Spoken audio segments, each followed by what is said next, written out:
ব্যাপক উৎসাহ উদ্দীপনার মধ্য দিয়ে দেশের বিভিন্ন জেলায় রথযাত্রায় যোগ দিয়েছে হাজারো ভক্ত পুণ্যার্থী। আগামী 15 জুলাই উল্টো রথযাত্রা অনুষ্ঠিত হবে।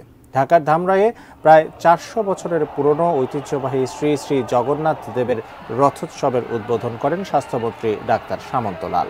পরে লাখো ভক্ত রশি ধরে টেনে রথটিকে ধামরাই বাজারের রথখোলা এলাকা থেকে যাত্রাবাড়ি মন্দিরে টেনে নিয়ে যায়। Narayanganj city mayor doctor Selina হায়াত আইভি লক্ষ্মীনারায়ণ আখড়া মন্দিরে রথযাত্রার উদ্বোধন করেন।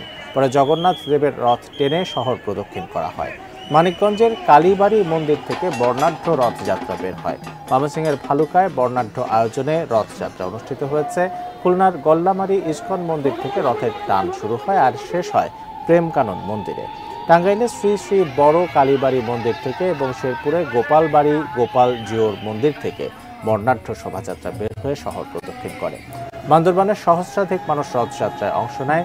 নানা সাজে সেজে নেচে গেয়ে আনন্দঘন পরিবেশে শ্রী শ্রী জগন্নাথ দেবের রথ টেনে নিয়ে যায় তারা।